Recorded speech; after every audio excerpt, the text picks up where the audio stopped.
Bienvenidos amigos una vez más a este curso de razonamiento verbal y en esta oportunidad estamos con el tema plan de redacción, para lo cual vamos a ingresar directamente a ver lo que es la definición. El plan de redacción es un ejercicio que consiste en ordenar un conjunto de unidades informativas que constituyan un texto, con el objetivo de elaborar un texto coherente, es decir, acorde con el pensamiento original del autor. El texto coherente tiene algunas características. Una de ellas es la unidad temática, la otra la organización en oraciones y párrafos, y finalmente la articulación de las oraciones y de los párrafos mediante conectores lógicos. Ahora, con referencia al texto, nos preguntaremos cómo organizamos el texto. Por ejemplo, si queremos hablar de la diabetes, en el primer párrafo diríamos, escribo la introducción breve donde se contextualiza la enfermedad. En el segundo párrafo, ahora voy a presentar de manera general los nuevos métodos para la prevención de la enfermedad. Y en el tercer párrafo, aquí explico mediante un caso concreto los nuevos métodos utilizados. Entonces he elaborado todo un plan para redactar mi texto, para organizar mi texto, de tal modo que se ha elaborado el plano de una carta. Bien, ahora vamos con el esquema de redacción general. Partimos de la introducción, en la cual pueden ir algunos de estos elementos: una idea amplia o genérica, un origen etimológico o de algún aspecto, la definición o concepto. Seguidamente del desarrollo, que involucra ya sea un sustento teórico, la clasificación, caracterización, comparación o ejemplificación. Y finalmente tenemos la conclusión, en la cual podemos encontrar una recomendación, ya sea a favor o en contra, y un resumen o síntesis. Pasamos a ver la estructura general de un ejercicio de plan de redacción. En primer lugar, me voy a encontrar con un título, constituido por 5 unidades informativas, llamados también enunciados. Y finalmente tenemos las alternativas múltiples con la respuesta apropiada. Bueno, pasamos ahora a ver los tipos de ejercicios que podemos encontrarnos. Uno de ellos es cuando se ordenan oraciones. En este modelo de ejercicio, cada oración cumple una determinada función que resulta útil para configurar un mensaje entendible. En consecuencia, tengo mis alternativas múltiples y la respuesta apropiada para este caso va a ser la alternativa C. Vamos con el siguiente. Tengo el otro modelo de ejercicio, es cuando se ordenan subtítulos. Es decir, en esta modalidad de ejercicio se propone un título y un conjunto de frases breves que sí guardan una secuencialidad lógica que permite devolverles su ubicación original. Entonces, tengo aquí mis alternativas múltiples y como respuesta vamos a tener la alternativa D. Ahora vamos a pasar a los tipos de texto y empezamos con el texto narrativo. En este caso se expone una serie de acontecimientos, una secuencia temporal. Por eso su nombre mismo le dice narrativo, incluyendo quizá un personaje, las acciones y el ambiente en el que se desarrollan los hechos. Por ejemplo, tengo aquí la búsqueda. En consecuencia,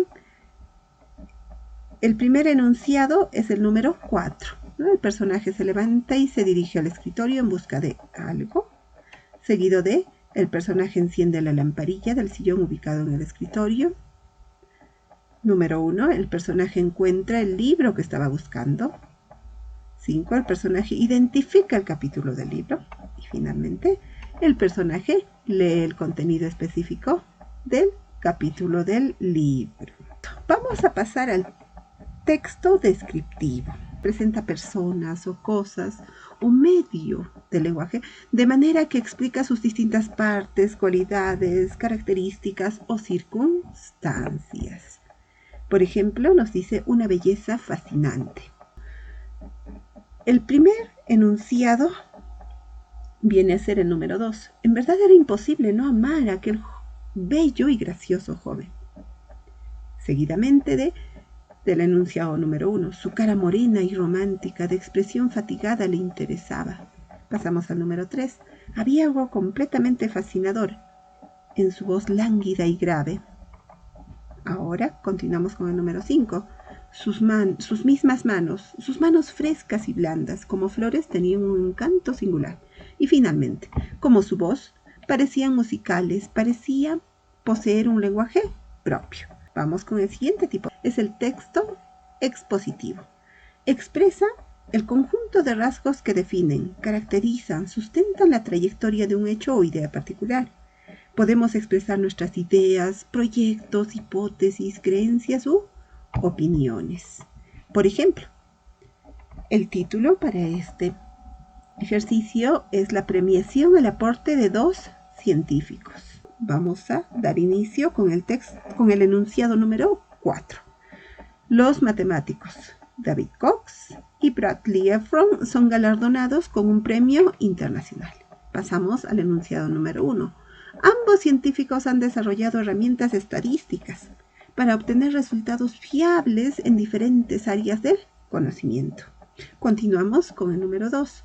David Cox ha contribuido, por un lado, David Cox ha contribuido con la denominada regresión de Cox. Pasamos al 5. La regresión de Cox explica que duración de un intervalo temporal entre dos eventos de interés que depende de factores identificables y no del mero azar. Y finalmente el 3, la herramienta de Efron, porque estamos hablando de ambos personajes, de ambos matemáticos. Por lo tanto, ahora nos toca hablar de Efron. La herramienta de Efron permite determinar el margen de error de una medida, un dato esencial en la ciencia, porque sin él el resultado carece de valor. ¿Y por qué hemos tomado primero el 4? Porque nos están hablando de ambos personajes.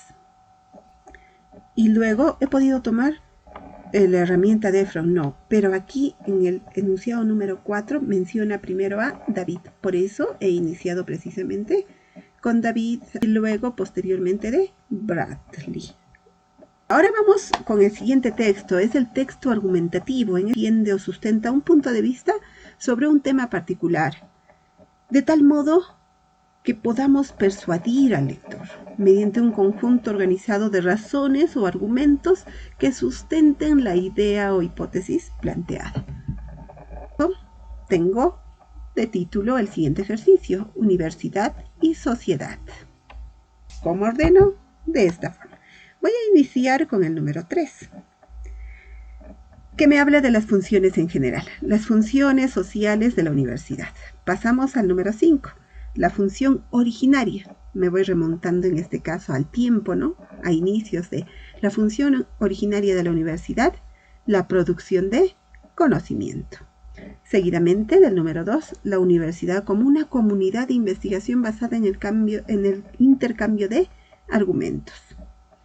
Pasamos al número 1, la formación del pensamiento crítico como función complementaria de la universidad. Y finalmente, la universidad como foro público de liberación de los grandes problemas sociales. Ahora tenemos algunos criterios de redacción. Uno de ellos es el criterio de generalidad, es decir, vamos a partir de la idea más general y se concluye con la idea más específica. Por ejemplo, aquí tengo las barrancas, albergue natural. Voy a dar inicio hablando de las barrancas del cobre, sirven de refugio a una gran variedad de la vida animal. Parto del enunciado número 2. Paso al enunciado número 5. Se dice que el 30% de los mamíferos registrados en México habitan en las barrancas de cobre. Muy bien, de algo general ya estamos entrando a algo específico. Vamos con el enunciado número 3. El oso negro, el puma y el venado son huéspedes predilectos. Ahora nos vamos al número 4. Además, unas 400 especies de aves han hecho de las barrancas su hogar temporal. Y finalmente, complementando la idea número 4 con el enunciado número 1, las aves migratorias acuden estratégicamente allí para pasar el invierno. Ahora, el siguiente criterio de redacción es el criterio de jerarquía. Es decir, se parte de la idea mayor, la que tiene mayor importancia. En otras palabras, también hablamos de la tesis y se prosigue con su funcionamiento. Tenemos un ejemplo, Austerlitz, modelo de batalla. En este caso voy a iniciar con el enunciado 4. Austerlitz es una de las mejores batallas de Napoleón Bonaparte. Seguido del enunciado número 1, catalogada como modelo por la maestría en la táctica empleada. Continuamos con el número 5. Napoleón simuló una retirada atacando en territorio escogido. Pasamos al número 2. Logró pronto su objetivo para cortar en dos el ejército austro-ruso. Y finalmente destrozó al enemigo. Murieron 35.000 austro-rusos. Vamos con el siguiente criterio. En este caso es el criterio de temporalidad. Se narra un hecho desde lo más remoto hasta lo más reciente, yendo desde el pasado hacia el futuro. Tenemos un ejemplo. Nos dice semblanza de Luis de Góngora. Vamos a iniciar con el enunciado número 4. Córdoba lo ve nacer con el nombre de Luis de Góngora y Argote y pronto siente vocación religiosa. Vamos al enunciado número 1. Estudia. Ya estamos moviéndonos en el tiempo. Lo ve nacer, estudia ahora, ¿no? Estudia en Salamanca y su fama de poeta se divulga rápidamente. Vamos con el número 2. Se adhiere al movimiento literario. Y finalmente pasamos al enunciado número 3. Entre sus obras culteranas publica Soledades y La Galeta, las cuales lo consagran. El otro criterio es de causalidad, es decir, se empieza citando la causa para luego citar las consecuencias inmediatas de un determinado hecho. Por ejemplo, aquí nos dice denuncia difícil. Vamos a dar inicio con el enunciado número 1. El padre sin empleo, por ahí tengo una causa, ¿no? La madre cansada, poco dinero, poco espacio y mucho ruido. Vamos con el número 3, con el enunciado número 3. Surgen tensiones. Algunas consecuencias de esa causa. Surgen tensiones, el temperamento se agria, el niño llora. Y vamos con el enunciado número 5. Sea quien fuere el que pegue al niño, ningún esposo delatará al otro. Vamos con el número 2. Se cayó de la silla, dirá el padre. Fue un accidente, añadirá la madre. Y finalmente concluimos con el enunciado número 4. De ahí se comprende que los médicos sean reacios a acusar a los padres de maltrato. Vamos entonces, tenemos otro de los criterios, que en este caso es el criterio de metodología. En este criterio se citan las etapas que integran un determinado procedimiento. Las etapas. Veamos un ejercicio. ¿Cómo se manda un correo? E iniciamos con el enunciado número 3. Cada usuario de Internet debe estar identificado con una dirección de correo electrónico. Pasamos al enunciado número 1. La dirección se construye mediante el identificador del usuario, seguido del símbolo @ y por el nombre del dominio. Muy bien, pasamos al número 4. Para enviar un correo basta con escribir el texto mediante un programa adecuado e indicar la dirección del destinatario. Y finalmente, la transferencia del correo se realiza de nodo a nodo buscando el camino óptimo hacia su destino. Finalmente, veamos cuál es el método de solución. Leer atentamente el título y los enunciados del texto. Luego identificamos el punto de partida y luego hallar las relaciones entre las ideas. Y finalmente ordenamos el ejercicio siguiendo el sentido lógico del discurso. Por ejemplo, nos dice el ahorro en los niños. Vamos a dar lectura primero a cada uno de los enunciados. Ahora encontramos de dónde podemos empezar a hablar. Estamos hablando el ahorro en los niños. Entonces, quizá empezamos hablando del ahorro. Vamos a ver si alguno de los enunciados habla de ello. Y claro, precisamente el número 2, ¿no? Nos dice, el ahorro es un hábito que echa raíces con la práctica. Continuamos con la siguiente. El número 4 me dice, el ahorro no entiende de cantidades. Cada uno puede ahorrar en función de su situación económica y laboral. Tampoco es una cuestión de edad. Número 5. De hecho, los expertos aconsejan entrenar esta rutina desde niños.